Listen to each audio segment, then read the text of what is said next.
नमस्कार, नीलम फॅशन क्रिएशनमध्ये तुम्हा सर्वांचं खूप खूप स्वागत आहे। आजच्या व्हिडिओमध्ये मी पाठीमागील गळा 8 किंवा त्यापेक्षा जास्त असेल तर आपल्याला कशा पद्धतीने शोल्डर जे आहे ते मायनस करायचं असतं हे मी तुम्हाला आजच्या व्हिडिओमध्ये सांगणार आहे। तर इथे पहा, हा आपला बॅक पार्ट असणार आहे आणि इथे हे जे शोल्डर आहे ते आपण किती घ्यायचं आणि किंवा हा जो मुंडा आहे हे तर आपण जी मुंडेची उंची जी घेणार आहे ती किती घ्यायची हे मी तुम्हाला सविस्तरपणे सांगणार आहे। पाठीमागील गळा जेव्हा 8 इंच असतो त्यावेळेस पहा, आपला हा गळा जास्त पसरत नाही, थोडा असा पसरतो परंतु कमी पसरतो। तर त्यावेळेस कमी साईजमध्ये किती मायनस करायचं, मीडियम साईजमध्ये किती मायनस करायचं आहे आणि मोठी साईज असेल तेव्हा किती मायनस करायचं आहे हे मी तुम्हाला परफेक्ट असं सांगणार आहे। हा फॉर्म्युला जो आहे तो मी तुम्हाला सविस्तर असे समजावून सांगेन। तर इथे पहा, लहान साईजपासून मोठ्या साईजपर्यंत एकच असं मायनस नाही करायचं। 1.5 इंच मायनस असेल तर 1.5 इंच मायनस नाही करायचं। तर 8 इंच गळ्यासाठी आपण शक्यतो 1.5 इंच मायनस करतो पहा। परंतु जशी साईज मोठी होत जाईल ना तसं आपल्याला जास्त मायनस करावं लागतं। तर ते मी तुम्हाला चार्टमध्ये एकदम परफेक्ट समजावून सांगेन। तर इथे क्रॉस बॅक जो आहे 8 इंचाच्या गळ्यासाठी इथे अर्धा इंच द्यायचा। इथून जे आहे ते आपण 1.25 इंच घ्यायचं। किती? 1.25 इंच घ्यायचं 8 इंचाच्या गळ्यासाठी। आणि 9-10 इंचाचा गळा असेल त्यावेळेस तुम्ही हा जो इथून आपण ते घेणार आहे ते 1 इंच घ्या पहा। तर इथं मी तुम्हाला 8 इंचचा फॉर्म्युला समजावून सांगते। समजा आता ही साईज आहे आपली 36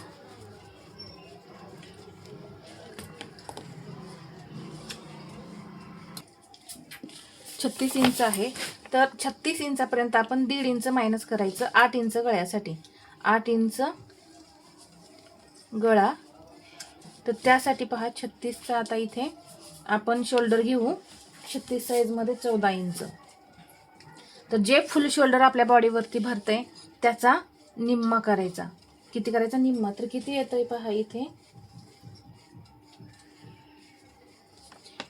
14.5 इंच सुद्धा शोल्डर येऊ शकतं किंवा 14 इंच।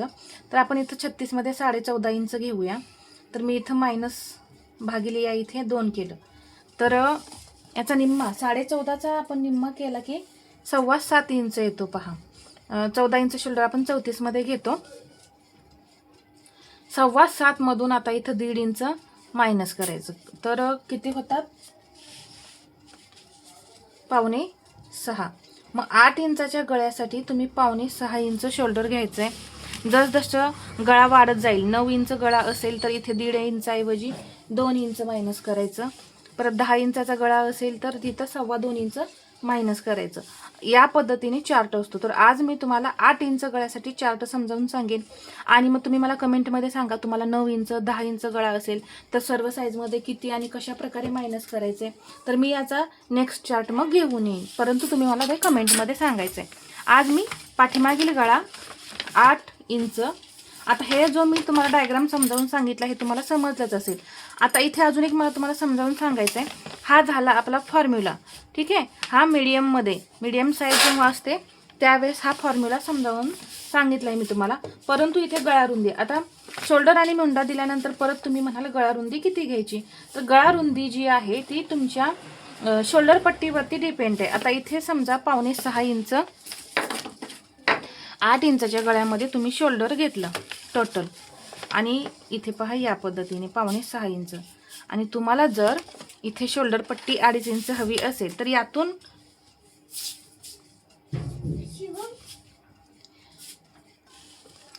इथे शोल्डर पट्टी, आता समजा 8 इंच गळा आहे तर तुम्हाला शोल्डर पट्टी इथं 2.5 इंच हवी आहे।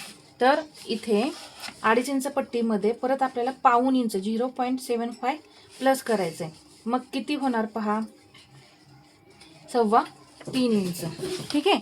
3.25 इंच जेव्हा तुम्ही मायनस करता, आता इथून हे 1 2 आणि 3 पहा, 2.5 इंच पट्टी हवी असेल तर त्यामध्ये प्लस इकडे अर्धा इंच आणि इकडे 1.25 इंच असं 1.25 इंच प्लस करून 3.25 इंच इथून इकडे टाकायचं आणि मग इथे आता किती राहणार आहे 2.5 इंच, ठीक आहे। मग पावणे 6 मधून तुम्ही 3.25 इंच जर मायनस केलं तर आपला गळा किती राहतोय 2.5 इंच.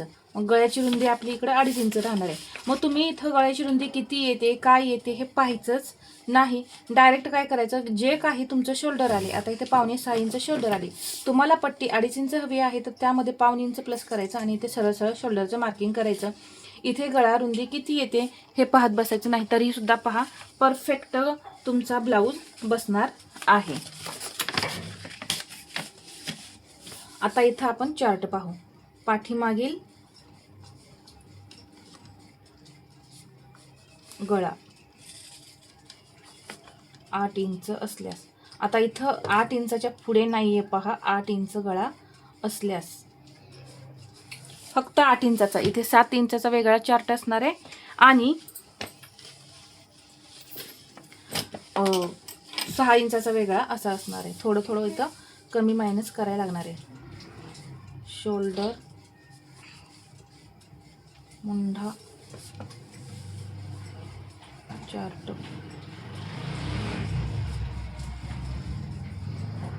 फॉर्म्युला. ठीक आहे. 9 इंच गळा असेल तेव्हा आपल्याला 2 ते 2.25 इंच मायनस करायचं असते पहा, आणि 8 इंचाच्या गळ्यामध्ये 1.5-2 इंच मायनस करायचं असते. आता इथे आपण सर्वात पहिल्यांदा 28, इथे छाती, शोल्डर आणि मुंडा, इथे 28 आणि 29 साईजचं असल्यानंतर आपण शोल्डर घेणार आहे 12 इंच. तर याचा निम्मा करायचा आपल्याला. 12चा निम्मा किती होतो 6. तर यातून आपण 1.5 इंच मायनस करणार आहे. 1.5 इंच मायनस केल्यानंतर किती राहतात 4.5 इंच. म्हणजे 28 साईजमध्ये तुम्ही शोल्डर घ्यायचं आहे 4.5 इंच आणि मुंडा घ्यायचा आहे 5 इंच. परंतु मुंडा घेर मोजायला विसरायचं नाही. याच्या आधीचा व्हिडिओ मी मुंडा उंची कशी काढायची याचा शेअर केलेला आहे, तिथे जाऊन तुम्ही पहा मुंड्याची उंची कशी काढायची असते.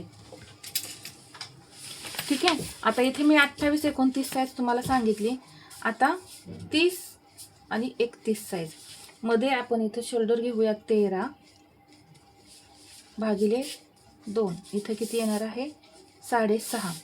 यातून मी 1.5 इंच मायनस केलं म्हणजे वजा केले तर 5 इंच आपलं बरोबर इथं शोल्डर राहतंय. आणि मुंडा तुम्ही इथं घ्या 5.25 इंच. 32 आणि 33 साईजमध्ये शोल्डर मी घेणार आहे 13/2 म्हणजे याचा निम्मा करायचा आहे 13.5चा 6.25 होतंय. यातून मी परत 1.5 इंच मायनस करून 5.25 इंच इथं शोल्डर घेणार आहे. इथं 8 इंच गळा आहे पहा, 8 इंचाच्या गळ्यामध्ये बरोबर आपलं 5.25 इंच शोल्डर येते. आणि मुंडा घ्यायचा 5.5 ते 5.25 इंच. «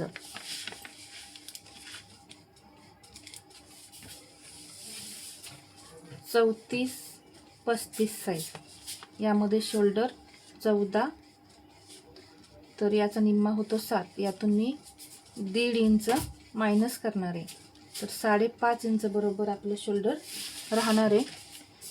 मुंडा घ्यायचा 5.25. इथं परत तुम्हाला मुंडा घेरमधून कमी जास्त करायचं आहे, परंतु मुंड्याची जी लाईन आहे तुम्ही ती या पद्धतीने द्यायची. आता इथे 36 साईज आहे, 36-37 14.5 इंच शोल्डर, तर 7.2 येईल याचा निम्मा. यातून मी 1.5 इंच मायनस करणार आहे. 5.25 इंच इथं शोल्डर शिल्लक राहील आणि मुंडा घ्यायचा 6. आता इथंपर्यंतच तुम्ही 1.5 इंच मायनस करायचं आहे.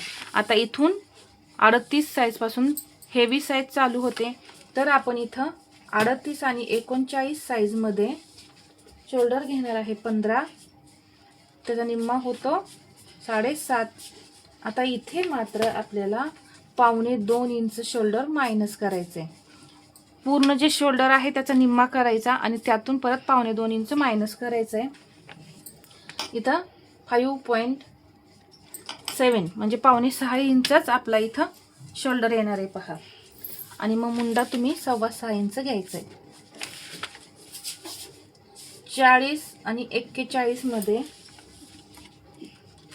शोल्डर 15.5, त्याचं निम्म होतं पावणे 8. यातून परत मी पावणे 2 इंच मायनस करणार आहे. 6 इंच शोल्डर येणार आहे. आता 40 मध्ये कधी कधी शोल्डर पहा 16 इंच सुद्धा भरू शकतं. तर 16चा निम्मा होतो 8. जेव्हा तुमचं 16 इंच शोल्डर भरेल त्यावेळेस मात्र तुम्ही इथं 2 इंच मायनस करायचं आहे. 8 इंच जेव्हा 8 इंच गळा असेल त्यावेळेस. आणि तरीही तुमचं शोल्डर इथे 6 इंचच भरेल. हेवी जरा शोल्डर असलं तेव्हा आपण इथं 2 इंच मायनस करायचं. आता या दोन साईजमध्ये आपण पावणे 2 इंच मायनस केलं. आता 42 आणि 43 मध्ये शोल्डर घेणार आहे मी 16 इंचच. पहा आता इथे 41, 42, 43, 44 आणि 45 यामध्ये शोल्डर एकच राहतंय पहा. 16 इंचच मी जेव्हा ब्लाऊज कटिंग करते तेव्हा 16 इंचच माप टाकते. तर 8 इंचातून परत इथं मायनस करायचंय पहा. इथे सुद्धा मायनस करायचं. 6 इंच शोल्डर येणार आहे. आता इथे 6.5 मुंडा, इथे सुद्धा 6.5 इंच मुंडा घ्यायचा आहे. परत 44, 45 मध्ये सुद्धा मी 16 इंच शोल्डर घेते. 6 इंच शोल्डर येईल. मुंडा सुद्धा 6.5 घ्यायचा किंवा पावणे 7.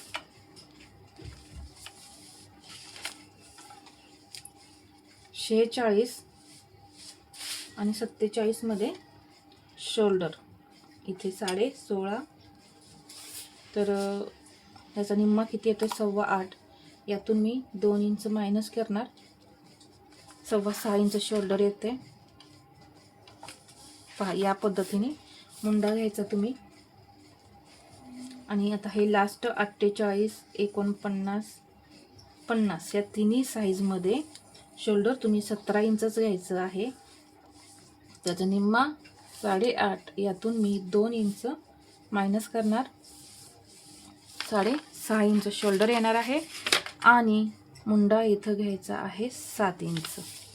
या पद्धतीने तुम्ही चार्ट वापरायचा आहे. एकदम परफेक्ट असा हा चार्ट आहे. तुम्ही एकदा नक्की ट्राय करून पहा. एकदम परफेक्ट असे ब्लाऊज बसतात. तर हा व्हिडिओ आवडला असेल तर लाईक करा, शेअर करा आणि असेच नवनवीन व्हिडिओ पाहण्यासाठी आपल्या चॅनलला सबस्क्राईब करायला विसरू नका. धन्यवाद.